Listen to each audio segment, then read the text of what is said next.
Graças a Deus. Capítulo 4 de Efésios. Vamos ler dos versos 1 a 3. Efésios 4, de 1 a 3. Graças a Deus. Principiamos a leitura da Palavra de Deus nessa noite. Vamos ler o capítulo 4 inteiro.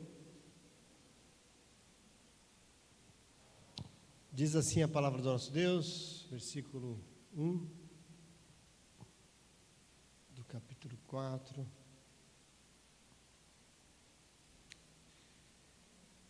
Bem, diz assim: como prisioneiro no Senhor, rogo-lhes que vivam de maneira digna da vocação que vocês receberam. Sejam completamente humildes e dóceis e sejam pacientes, suportando uns aos outros com amor. Façam todo esforço para conservar a unidade do Espírito pelo vínculo da paz.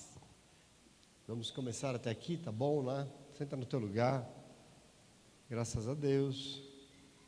Mais um tempo de meditação, nesse desafio que nós estamos recebendo, nesse tempo de construir, compreender e construir na terra esse organismo espiritual chamado igreja, né? Esse que tem sido esse momento nosso de leitura importante. Lembramos que semana passada nós vimos que igreja não é lugar de exclusividades, igreja não é lugar de preferências, igreja não foi criada somente para judeus, tampouco para gentios, ela não é para quem acha que merece alguma coisa de Deus ou que acha que foi eleito, não. Igreja é um organismo espiritual feito, construído de pedras vivas, compostos por todos aqueles e aquelas que aceitam se render e crer em Jesus Cristo, como disse Pedro, que temem ao Senhor e querem viver segundo a justiça de Deus. É uma medida do que é ser igreja, daquilo que nós buscamos neste lugar. Sem Jesus Cristo não tem igreja, sem algumas coisas importantes aí, sem se render, sem crer nele, sem o temor, sem a justiça, não tem igreja. Né? Então nós temos que compreender isso que a carta de Efésios tem nos dado. Não é uma exclusividade de nenhum povo específico. Deus não tem prediletos, não escolhe ninguém em função da sua raça, da sua condição social. Deus não escolhe as pessoas a partir do discurso, daquilo que as pessoas acham dele, das nossas teologias, das nossas doutrinas, não. O que baliza a igreja é alguém chamado Jesus Cristo. A razão de ser da igreja é Jesus Cristo. E para fazer parte dela, basta se render a Jesus Cristo, né? Lógico, a palavra diz isso. E com isso, não só se rendendo, mas cumprindo os desígnios que Ele mesmo deu para a sua igreja. Quem constituiu a igreja? Jesus, que soprou o seu Espírito, constituiu a igreja e deu a ela desígnios, deu a ela ordens, deu a ela, né, mandamentos. Por exemplo, o primeiro de todos, arrependimento. O próprio Jesus diz que arrependam-se, em primeiro lugar, e depois creiam. Arrependam-se e creiam. Então, arrependimento e fé. Mas não só isso. Nós entendemos de uma confissão pública nele, porque ele disse: se vocês me confessarem diante dos homens, eu também confessarei vocês diante do Pai. Mas o Senhor Jesus também nos ordenou a batizar, o batismo como parte daquilo que é ser igreja. Ele também nos envolveu, nos mandou celebrar a Santa Ceia como parte daquilo que seríamos nós, o envolvimento com o reino de Deus, enfim. São preceitos, são princípios, desígnios que Jesus deixou para a sua igreja. Então, para sermos igreja, nós caminhamos nessa trilha, nós andamos nesse caminho que Jesus estabeleceu. E hoje, a partir do capítulo 4 de Efésios, nós vamos entender aqui que esse organismo vivo não nasce pronto, né? Ele precisa ser construído. Não é porque você vem para a igreja, começou a congregar, que está pronto, não. Isso é uma construção mesmo, é uma edificação na terra. Ele precisa ser aos poucos. A igreja é uma edificação em que diariamente nós vamos acrescentando algo. Nós vamos acrescentando uma pedra, e aos poucos ela vai se tornando o quê? O corpo de Cristo aqui na terra. Um corpo que Ele quer comandar, um corpo que Ele aceita comandar, porque Ele quer usar aqui para que a vontade de Deus seja feita. Isso é ser igreja, é isso que nós precisamos entender. Portanto, a responsabilidade para que esse corpo seja construído é de quem? É nossa, nós que somos a igreja. A primeira coisa que Efésios vai nos desafiar hoje aqui, que nós já lemos, é que nós temos que ter consciência dessa nossa responsabilidade, que é edificar o corpo de Cristo na unidade. O texto aí é muito claro nos primeiros versículos: construir o corpo, edificar o corpo de Cristo na unidade. Porque se o que havia na mentalidade era a mentalidade religiosa de então, era algo dividido, era algo nós e eles, era algo que só nós temos direito, entre os que, era uma divisão entre os que se achavam que tinham direito, por exemplo, no caso que nós vimos os judeus, e os gentios que não tinham direito nenhum, que são os outros povos. Nós já vimos que essa divisão, por exemplo, nunca esteve no coração de Deus para a sua igreja. É uma outra coisa. Construir e edificar a igreja é exatamente chamar para ser junto algo que é dividido. É um projeto de união, é um organismo coeso. Então, nosso desafio é trabalhar para construir uma unidade, uma coisa só, aqui dentro, como igreja. Esse organismo coeso que cabem todos os que se arrependem, todos os que creem em Jesus Cristo, todos que têm fé nele, todos que têm fé no quem ele foi e o que ele fez, que confessaram o Senhor, todos que batizaram e vivem o partir do pão, a comunhão, espalhando o reino de Deus na terra. Aqui precisa ter uma união, uma unidade desse povo que tomou decisão por ser a igreja. Portanto, o nosso chamado é construir, e o desafio, que não é pequeno, essa unidade em que caibam todos que se renderam ao Senhor. Nós vamos entender nesse capítulo qual é a nossa parte nessa construção, eu e você, nós. Porque isso, para acontecer, depende de decisões nossas, né? E Paulo vai dizendo, e aqui ele já começa dizendo que ele roga, ou seja, ele implora para que nós vivamos de maneira digna do chamamento que nós recebemos do Senhor. Que já tem um primeiro caminho. Alguns aqui, algumas tradições já dizem da vocação, que na verdade é meio a mesma coisa. O que é uma vocação? Quer dizer, são capacidades, o Senhor nos dá. Ele nos alcança e nos dá capacidades, nos dá talentos. Recebemos talentos do Senhor, para quê? Para serem usados em um determinado objetivo. Todos nós recebemos. Todos nós que nascemos aqui recebemos. Agora, veja, Deus nos vocaciona, Deus nos chama, Deus nos capacita. E hoje eu quero que você se sinta constrangido, porque eu me senti, a viver de maneira digna desse chamado, digna desse dom, dessa vocação que Ele tem para a tua vida. Porque a oração inicial de Paulo é essa: eu rogo para que nós vivamos com dignidade esse chamado de Deus.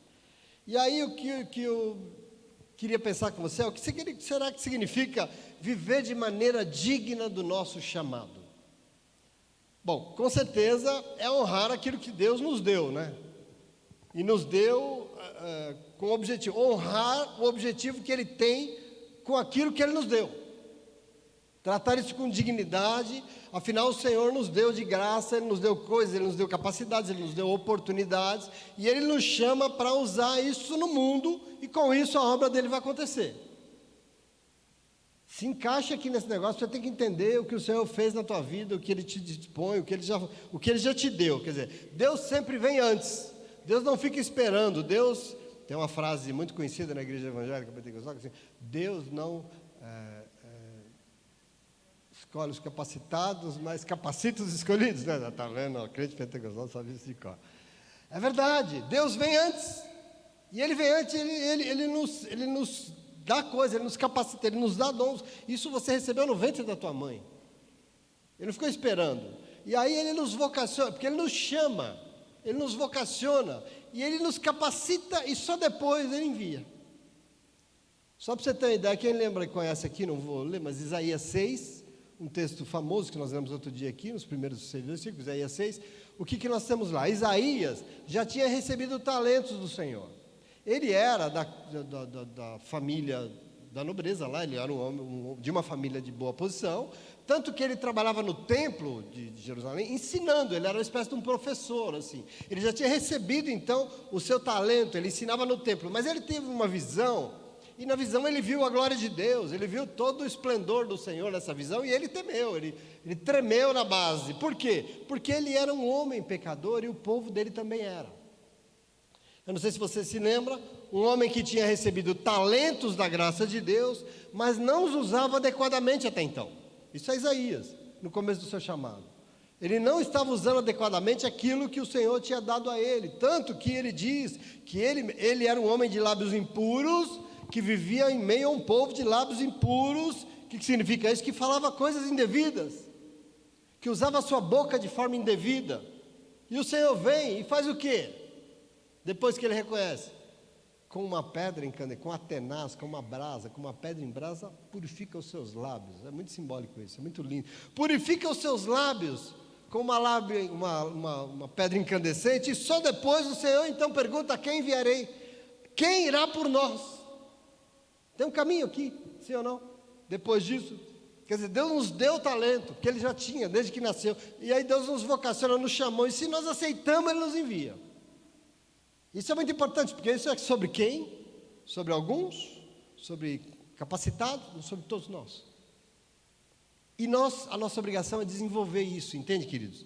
No desafio de construir a unidade no corpo de Cristo, nós temos que entender, como foi dito aqui, que nós temos que tratar dignamente a vocação, o chamado que Deus tem para cada um de nós, porque isso é fundamental para edificar a unidade da igreja. É fundamental que todos participem, que todos tomem para si essa obra que é a obra de Deus.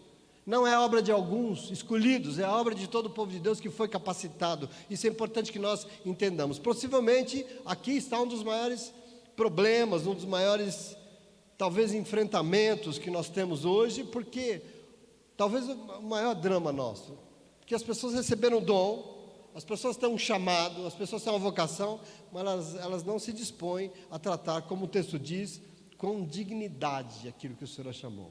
Quando não, enterram o dom, né? Como é a parábola de Jesus. Quando não, se escondem suas capacidades, ocultam aquilo que receberam de graça. Percebe o problema aqui? Quer dizer, não trabalha na edificação da igreja, não trabalha na edificação do corpo de Cristo, porque se nós enterramos o talento, se nós escondemos ao invés de usar aquilo que Deus nos deu, nós estamos sendo indignos com o chamado do Senhor para a nossa vida. Talvez um pouco isso que pode. Então a oração dele, eu rogo para que nós tratemos com dignidade o chamamento, o chamado, nossa vocação diante dele. E o texto diz: sejam completamente, na sequência, humildes e dóceis, e sejam pacientes, suportando uns aos outros com amor. Façam todo esforço para conservar a unidade do Espírito pelo vínculo da paz. É isso que está escrito na tua Bíblia, versículo 2 e 3. Então veja, se nós queremos edificar esse organismo vivo, esse corpo que tem uma missão celestial aqui no Riacho Grande, por exemplo, nós temos que entender que se for o Senhor quem nos deu essa obra, Ele não é louco, Ele já nos deu tudo o que nós precisamos para realizar. Tudo que essa obra aqui precisa para ser a igreja, o Senhor já nos deu. Por isso que eu faço questão absoluta que tudo que acontece aqui seja feito por vocês. Somos nós que pregamos aqui, somos nós que trabalhamos, somos nós. Lógico que nós podemos convidar alguém, eu estou querendo até convidar alguém, mas assim, nós não precisamos disso para ser igreja. Nós já temos tudo que nós, porque o Senhor primeiro nos capacita, primeiro Ele nos dá os talentos, nós já temos tudo que nós precisamos para realizar. E por isso nos vocacionou, nos enviou, para que se assim e dessa forma for, nós temos que tomar para nós a importância que tem para o Senhor essa unidade. E jamais nós podemos permitir aqui neste lugar, seja do tamanho que for, que tenham coisas que acabem com a comunhão entre nós. Isso nós não podemos admitir jamais, porque esse capítulo aqui vai falar exatamente dessa unidade. E você vai falar: mas como assim, pastor? Sim, porque o que acaba com a unidade aqui, segundo o texto? Bom, Paulo aqui, ele está sendo muito claro. Uma das primeiras coisas, a falta de humildade. Sejam humildes. Então a falta de humildade, a segunda coisa é a aspereza, né? Ser rude, a impaciência, não tolerar uns aos outros, ou seja, não tratar uns aos outros com o mesmo amor que o Senhor Jesus nos tratou, com a mesma paciência, com a mesma humildade. Isso é um fator de divisão. Nós estamos trabalhando contra o projeto de Deus, que é um projeto de unidade. Isso é importante que a gente pense. É bastante óbvio que quando você junta um monte de gente tão diferente como somos nós, mas a gente quer que desse ajuntamento de diferentes surja uma só coisa, isso só é possível de um jeito, não tem duas maneiras, só um jeito. É necessário que nós nos esforcemos para nos negar, sim ou não? Imagine vocês hoje, nós somos poucos aqui hoje, domingo nós tínhamos bastante gente aqui, mas nós somos poucos, mas imagine que só desses 50, 60 que estão aqui hoje, por exemplo, 50, 60 pessoas completamente diferentes umas das outras, que pensam diferente, que têm uma história diferente, que acham e querem coisas diferentes diante de Deus. Agora, dessa diferença toda, nós queremos construir uma coisa só. Por óbvio, o que é necessário? Que cada um de nós neguemos primeiro a nós mesmos, a nossa vontade, ao nosso querer. Porque se nós não renunciamos ao nosso querer, à medida do que a gente quer, se for tudo do jeito do que eu quero, se faltar humildade de admitir que eu também não sei tudo, que a minha vontade não é melhor, nós nunca teremos união, teremos discórdia, sim ou não? Percebe a importância para criar essa unidade? Da mesma forma, se nós começamos a nos tratar com aspereza, se nós começamos a nos tratar com impaciência, nós não vamos unir nada, nós vamos dividir tudo, sim ou não? Tolerância zero? Nós vamos dividir tudo. Quer dizer, esse é um problema. Então, assim, Efésios começa o capítulo 4, nos exortando a nos esforçar pela unidade do corpo de Cristo. Ele fala assim, façam todo esforço para conservar a unidade do Espírito pelo vínculo da paz. E essa palavra da paz, ela vai nos seguir até o final da carta. Pelo vínculo da paz. Então, nosso esforço está em buscar viver, ainda com todas as nossas diferenças, como uma coisa só. Afinal, o vínculo que nos une nesse lugar tem que ser a paz de Cristo. É a paz do Senhor. É aquilo que nós nos cumprimentamos. É a paz que Ele nos deu. É quando vivemos em paz que nós estamos sendo um corpo unido que Cristo quer governar. Entenda que nós nunca seremos igreja se o Senhor não governar este lugar. Nós vamos ser o que a gente quiser. Um lugar legal, bonito, cheio de gente, tal. Divertido, bacana, tal. Mas igreja não, igreja tem que ter uma cabeça só, que é Jesus Cristo. Ele tem que governar, senão nós não seremos. Então, para ele governar, precisa ter o quê? Unidade, segundo Paulo aqui. E é importante que nós entendamos como é que nós vamos construir isso. Vamos comigo no versículo 4. Vamos ler do 4 ao 7. Diz assim: há um só corpo e um só espírito. Assim como a esperança para o qual vocês foram chamados também é uma só. Há um só Senhor, uma só fé, um só batismo, um só Deus e Pai de todos, que é sobre todos e por meio de todos e em todos. E a cada um de nós foi concedida a graça conforme a medida repartida por Cristo. Tudo é um. E a cada um de nós diferentes foi concedida a mesma graça repartido entre nós por meio de Cristo. Veja. Para Deus não tem igreja então se não tem essa unidade, porque para o Senhor é tão importante essa unidade será. Por que Ele se importa tanto com isso? Porque Ele não é dividido. Ele não é dividido. Há um só corpo, porque há um só Espírito, o texto diz. Olha que legal isso. Quando o Espírito Santo é derramado neste lugar, quantos são? Um. É só um Espírito que é sobre todos. Não são, é um só Espírito que é sobre todos. Portanto, não pode haver divisões, não pode haver confusões, não pode haver maneiras diferentes de interpretar, de entender, porque senão parece que não é um só que está falando. Parece que não foi só um Espírito que se manifestou. Quer dizer, um Espírito falou com ela, outro falou com ele, outro falou com o outro. Não, é o mesmo. Falou que se é o mesmo, falou a mesma coisa, sim ou não? Então não pode ter essa maneira diferente, porque senão não é o Espírito Santo que se manifestou. Provavelmente algum espírito de porco está aí falando com os irmãos, mas não é o Espírito do Senhor, porque Ele é um só, e Ele fala a mesma coisa com todos nós, sim ou não? Lógico que nós recebemos cada um de uma forma, mas a mensagem é a mesma. O preenchimento é o mesmo. O Espírito é o mesmo em nome de Jesus, amém? Então veja, significa que se nós não somos um, se tem divisões, se o nosso interesse aqui não é o mesmo Espírito, não é o Espírito Santo que nos move, porque como é um só Espírito, o corpo tem que ser um só, há um só corpo, aqui não tem dois, não tem divisões. Um dos grandes problemas de cargo na igreja é esse, né? O irmão é apóstolo, ele já está pertinho de Deus, né? Ele já é quase Jesus Cristo.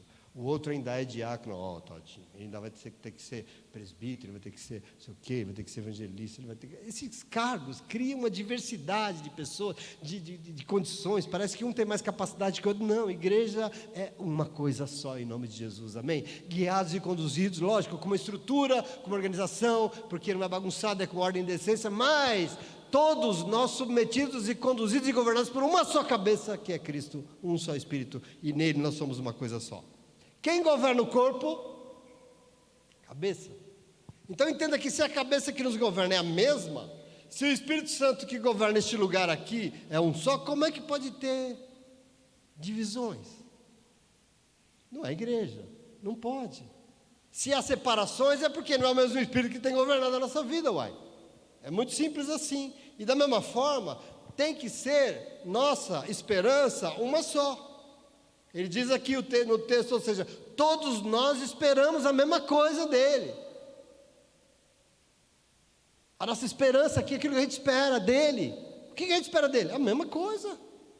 O que é que nós esperamos que seja aqui neste lugar? O quê? Cada um espera uma coisa, não, nós esperamos que seja nesse lugar, que aconteça nesse lugar, somente o que o Senhor tem para nos oferecer, o que Ele planejou para as nossas vidas, e está acabado.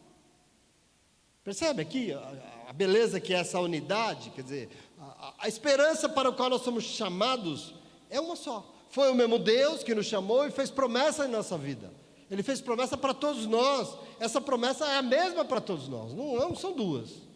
Você não é um privilegiado porque Deus te prometeu coisas melhores que prometeu lá para outra irmã. Não, isso não existe. Porque Ele é um só Deus e a promessa é a mesma e a nossa esperança é a mesma. Da mesma forma, há um só Senhor, o texto diz. Significa o quê? Que tem um só governo.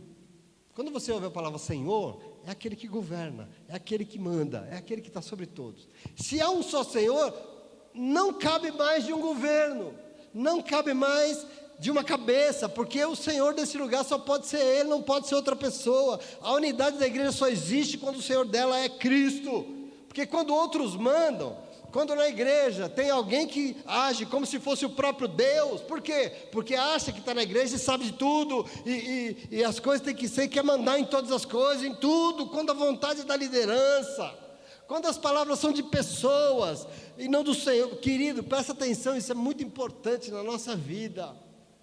Não é um só Senhor, são vários. Tem várias pessoas mandando.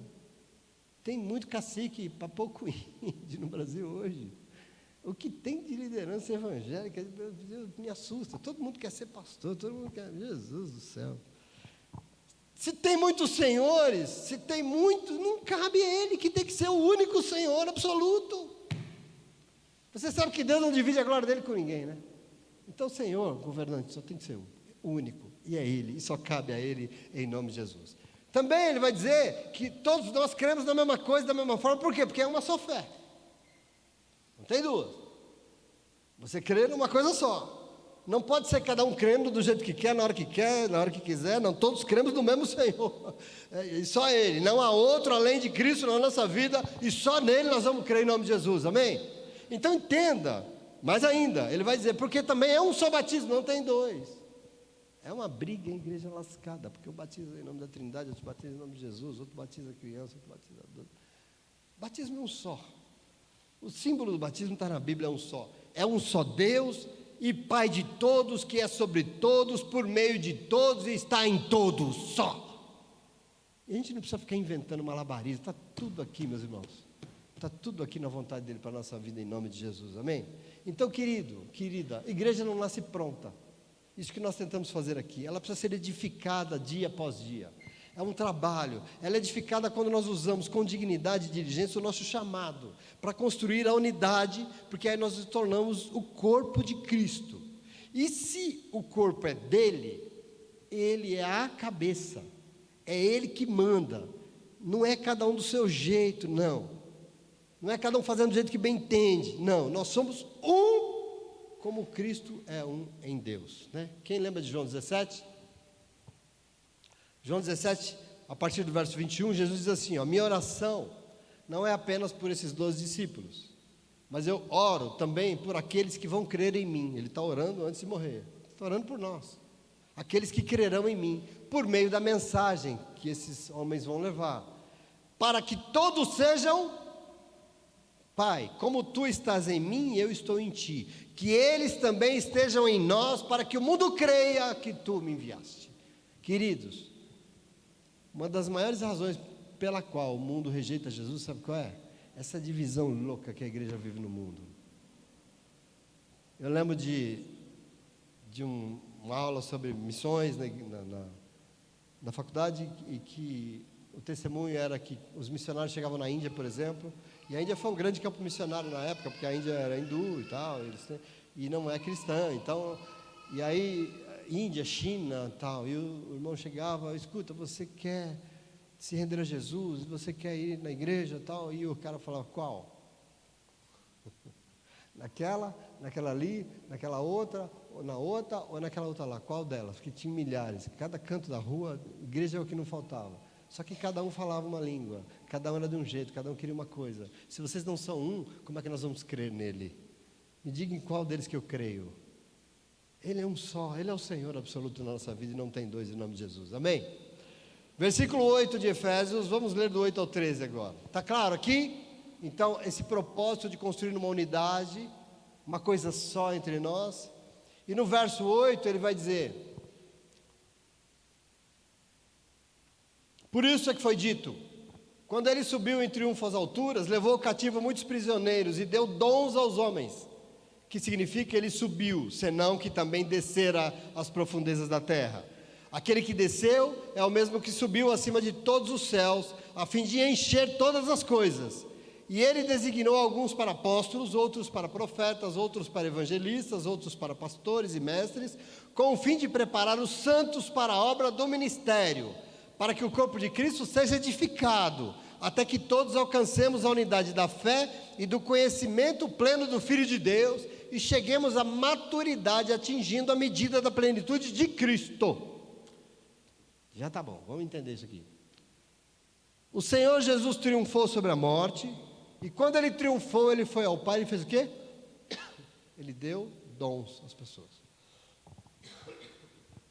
Ele deu dons, e o texto diz que ele enche todas as coisas, e deu a cada um de nós capacidades, deu a cada um de nós talentos, e isso tudo que ele deu tem a finalidade de nos preparar. O texto é claro, nos preparar para o quê? Para a obra de Deus. O texto aqui diz para a obra do ministério. Para que Deus dá os talentos? Para que Deus dá os dons? Para que Deus dá a capacidade? Para nos preparar para a obra do ministério, porque o que está no coração de Deus é edificar o corpo de Cristo aqui na terra. Isso nunca saiu do coração do Senhor, isso é até hoje. Jesus não volta porque essa igreja não está pronta. O dia que ela estiver, o Senhor volta. Tem grandes coisas acontecendo aí fora, tem uma igreja acontecendo aí, graças a Deus por isso. Tem muitos homens e mulheres de Deus aí, graças a Deus por isso, apesar de todo o testemunho horroroso, tem muita gente de Deus aí fora trabalhando. Essa igreja existe, mas essa igreja ainda não está plena, não está pronta, não está como o Senhor. Então, querido, a obra é edificar o corpo de Cristo aqui na terra. Quer edificar o corpo de Cristo aqui na terra, para quê?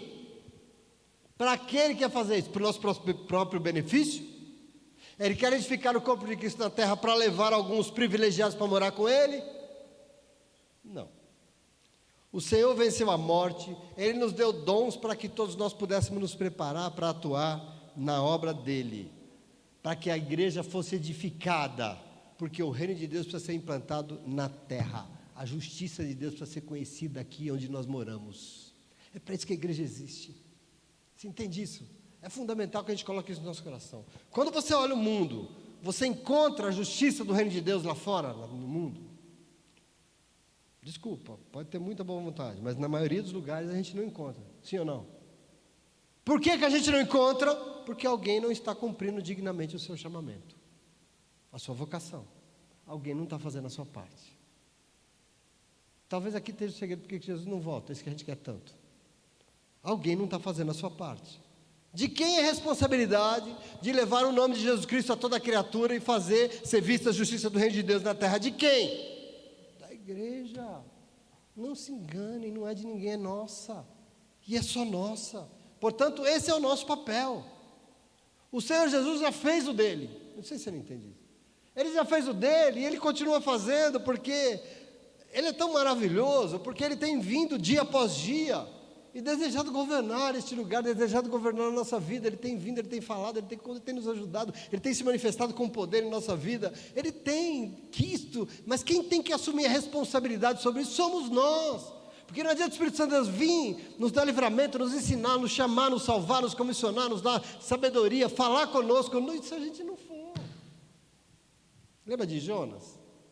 Recebeu tudo isso, foi nos tapa, né? Na orelha, vai, lerdo. E chegou lá e ainda fez a obra de Deus mal feita. E aqui está a questão, a responsabilidade é nossa. Essa é a grande tristeza de ver isso que as pessoas chamam de igreja, essa coisa focada somente nos seus interesses institucionais, querendo construir prédio só para aumentar dízimo e ter patrocínio. Queridos, não sendo oportunidade para que o mundo creia que Jesus Cristo é o Senhor para a glória do nome de Deus. Essa oportunidade quem tem que dar somos nós. A igreja tem esse papel, não outro qualquer, em nome de Jesus, amém? Isso é ser a igreja do Senhor. Ele nos deu dons para nos preparar para a obra, para que nós possamos usar esses dons para a edificação do corpo de Cristo, um corpo em que Cristo é a cabeça. Com isso nós vamos sendo melhorados. Quando a gente se envolve, a gente vai crescendo como ser humano, nós vamos crescendo como crentes, porque olha que bacana, até que todos alcancemos a unidade da fé e do conhecimento pleno do Filho de Deus, e nós cheguemos à maturidade, atingindo a medida da plenitude de Cristo. Olha que lindo isso aqui é sensacional. Então, meu irmão, veja, a intenção de Deus ao te chamar para fazer parte disso aqui, quando Deus te alcança, o chamamento do Senhor para o teu envolvimento com o ministério, por exemplo, essa é uma coisa muito didática, é uma escola, porque o mestre dos mestres quer que você aprenda, ele quer que você melhore, ele quer que você lute pela unidade, porque ele deseja que você atinja a maturidade de um verdadeiro servo, de uma verdadeira serva de Deus. Você não sabe a oportunidade que você tem quando você toma para si isso, o quanto tem crescimento em nós, o quanto ele quer que você seja a medida plena do seu Filho Jesus Cristo. É isso que o texto fala tão bonito aqui, atingindo a medida da plenitude de Cristo. Quem? Nós, a igreja. Vamos melhorando, nós nos envolvemos, nós tratamos com dignidade, nós usamos os dons que Ele nos dá, e aí nós vamos atingindo essa medida plena. Qual medida plena para Deus? Cristo. É maravilhoso. Veja o verso 14, só para você entender mais um pouco. Vamos ler do 14 ao 16. Diz assim: o propósito dele é que nós não sejamos mais como crianças, levados de um lado para o outro pelas ondas, nem jogados para cá e para lá por todo o vento de doutrina e pela astúcia e esperteza de homens que induzem ao erro. Antes, seguindo a verdade em amor, cresçamos em tudo naquele que é a cabeça, Cristo. Dele todo o corpo, ajustado, unido pelo auxílio de todas as juntas, cresce, edifica-se a si mesmo em amor, na medida em que cada parte realiza a sua parte, cada parte realiza a sua função, cada um realiza o que lhe cabe. Entenda isso aqui comigo, veja isso, que lindo esse negócio. O propósito do coração de Deus é que nós não sejamos infantis. Nós não podemos ser crianças espirituais.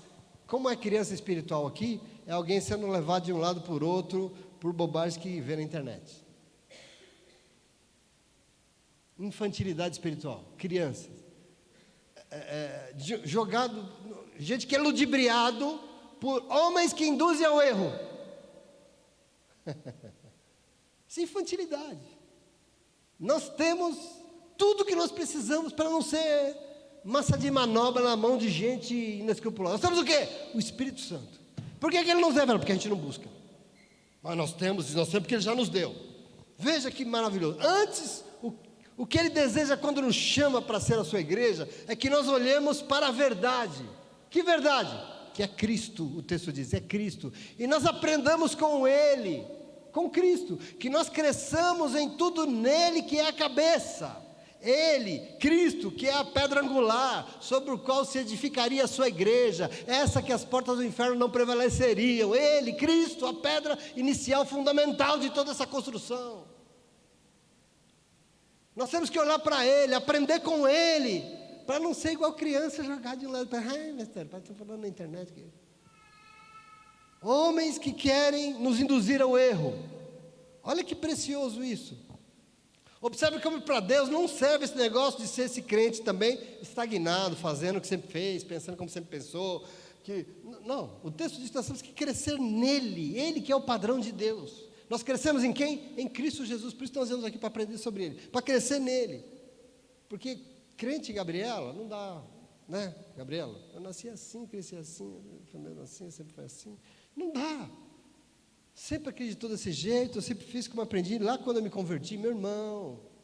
Cadê o Espírito Santo que vem renovar? Cadê o Espírito Santo que vem te encher, que vem te ensinar? Cadê o Espírito Santo de Deus que quer que você cresça na medida que você vai conhecendo Jesus Cristo? Não pode. E assim, se a gente não cresce, a igreja se tornou esse lugar de massa de manobra para pessoas que querem nos induzir ao erro. E não pode.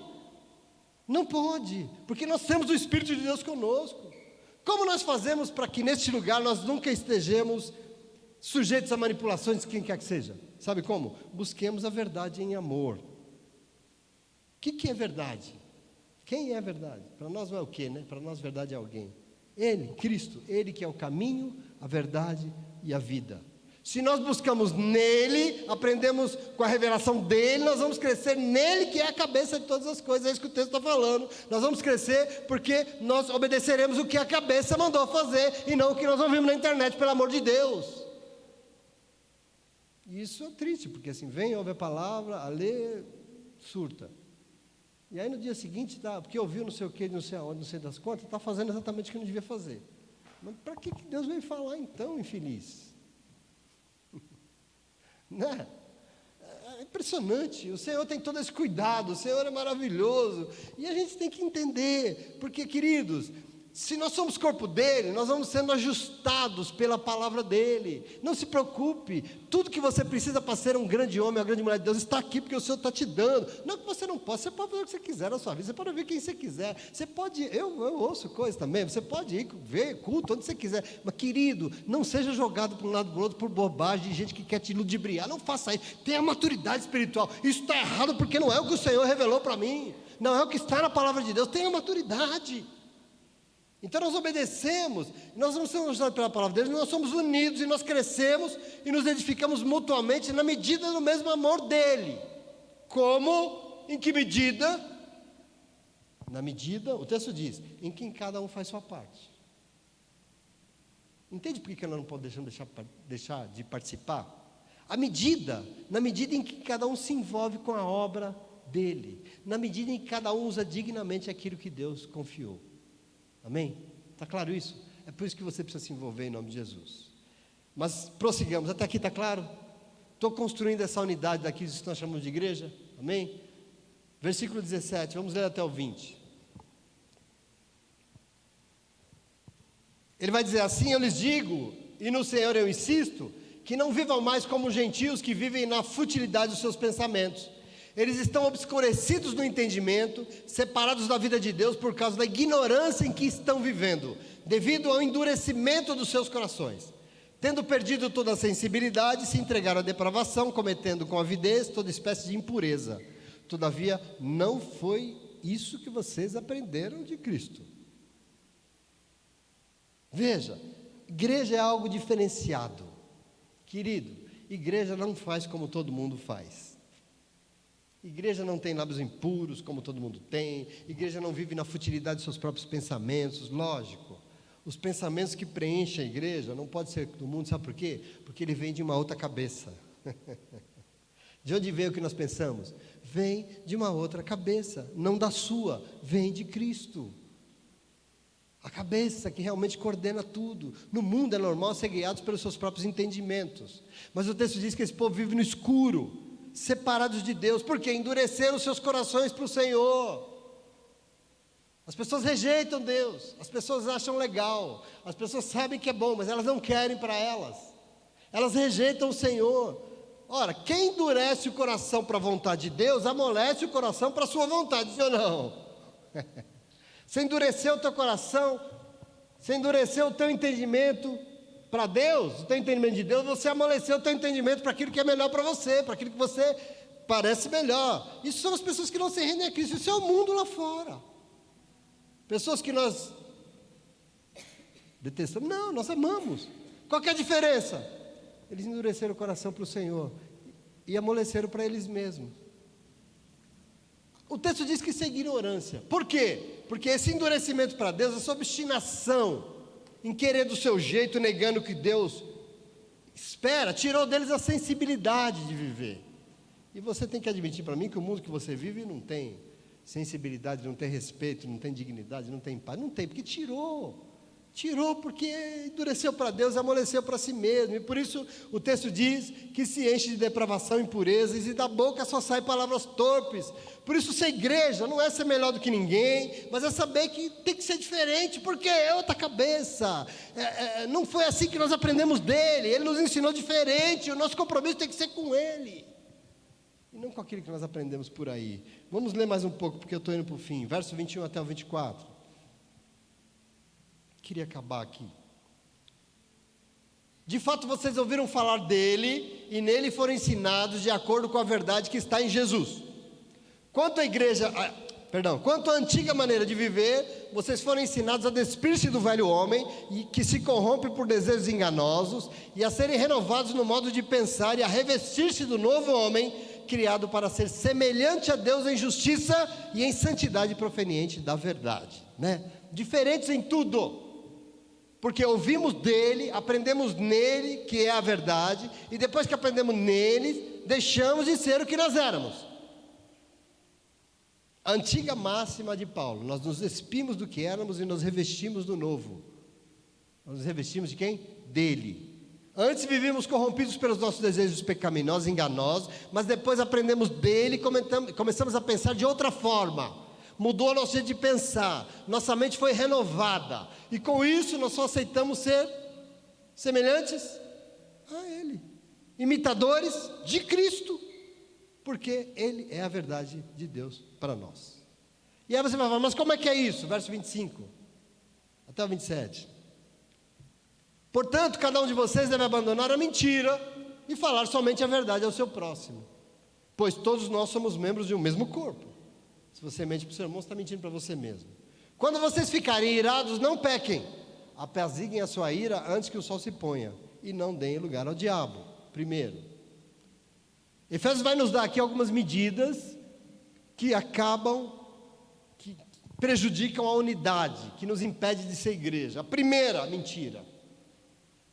Aquilo que eu falei que não pode ser visto em nosso meio, a mentira.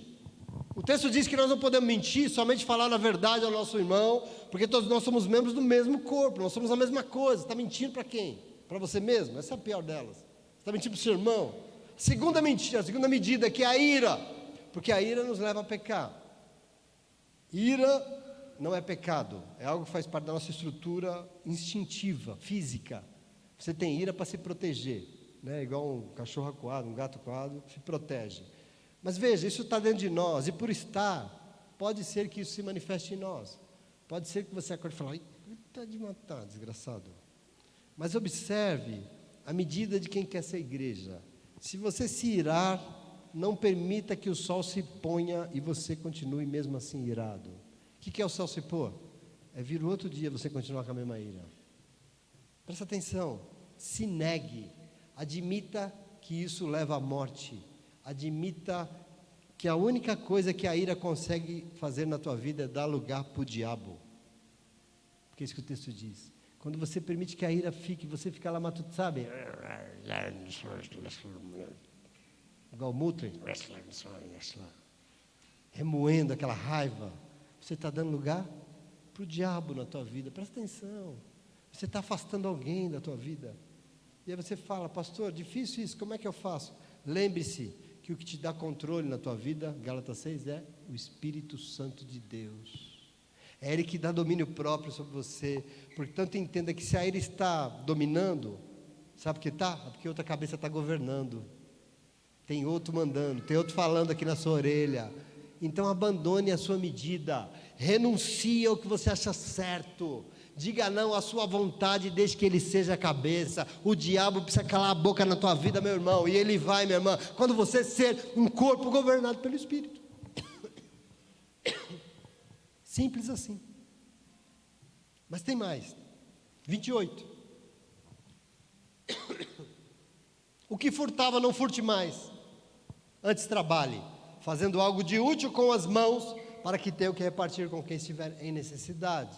Veja, a honestidade de quem só admite usar aquilo que é seu e que ganhou com dignidade e com seu próprio trabalho. E às vezes a gente fala, mas eu não sou ladrão, eu não roubo. Mas não é só roubar, é utilizar aquilo que não é teu, como se fosse teu, sabe? Aquilo que não te pertence, porque não foi você que ganhou. E mais, toda a honestidade e a dignidade de quem trabalha, não somente para si mesmo, mas o texto é muito claro, trabalha também para repartir com outros que têm necessidade. Isso é maravilhoso demais. Isso aqui causa unidade na igreja, isso aqui faz de nós ser corpo de Cristo. São medidas que dizem que nós somos esse corpo que Cristo governa em nome de Jesus. Versículo 29. Nenhuma palavra torpe saia da boca de vocês, mas apenas o que for útil para edificar os outros, conforme a necessidade, para que conceda graça a quem ouve.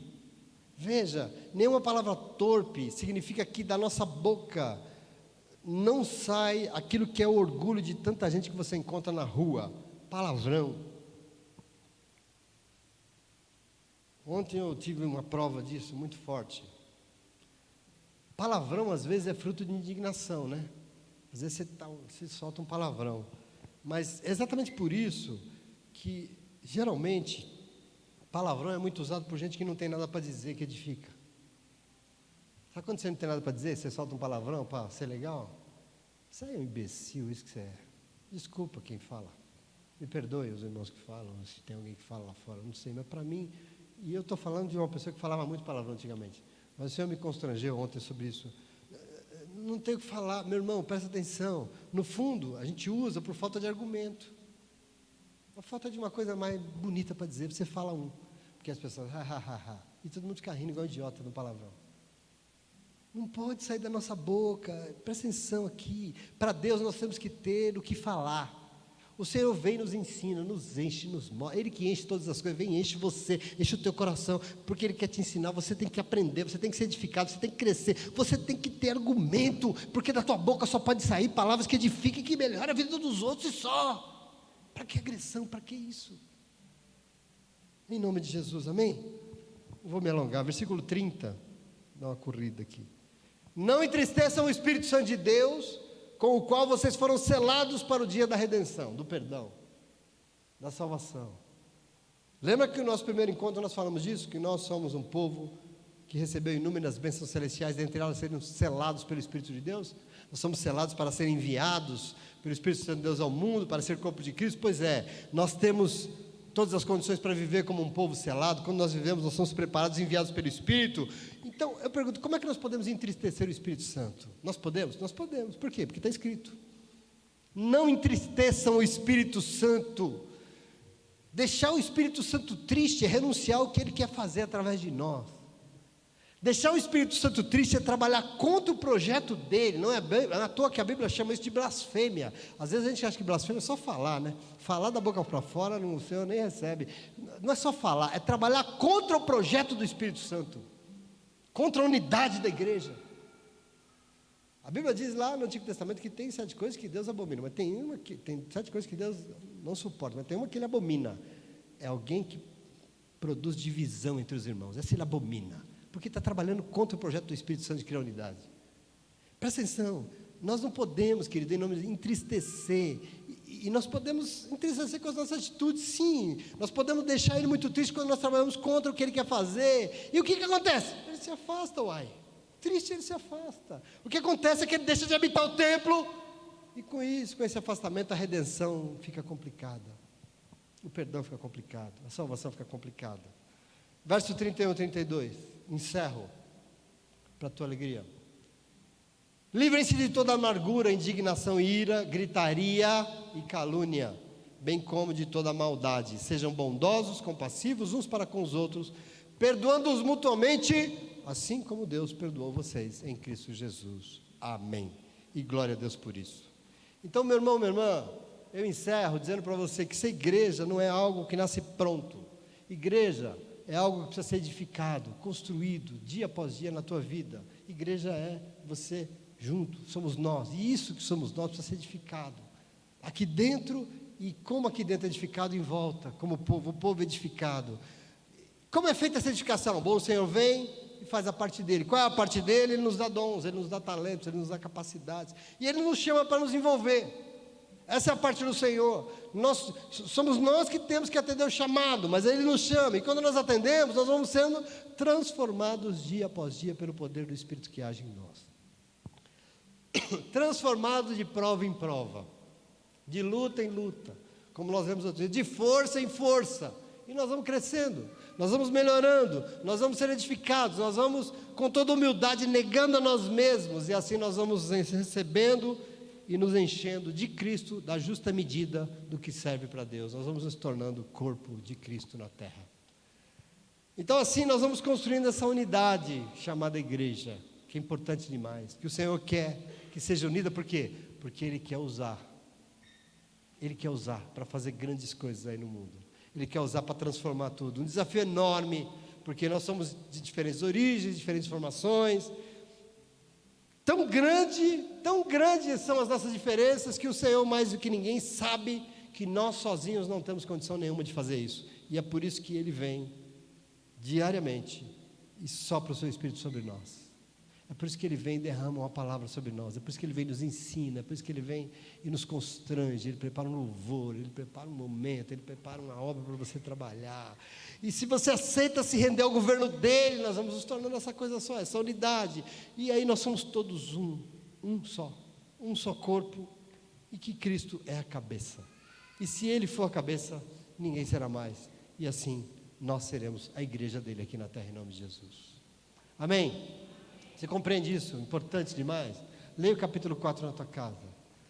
Essa união que tem que haver entre nós, essa unidade no Espírito, onde Ele quer governar as nossas vidas. Para isso nós temos que renunciar a nós. E entenda aquilo que Ele quer fazer. Porque quando nós nos rendemos a isso, aí todo o resto é possível. Assim o Senhor vem. E aí a nossa vida realmente e mostra os frutos de quem se rendeu a Ele, em nome de Jesus. Amém? Você entende isso? Amém? Difícil essa palavra?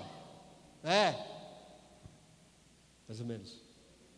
Vai que a gente prega de novo. Pega o texto na tua casa, leia de novo. Leia ouvindo novamente. Vai acompanhando e vai se apossando, porque esse é plano de Deus para a tua vida e para mim, em nome de Jesus. Amém? Então aplauda Ele. Graças a Deus. Fica de pé.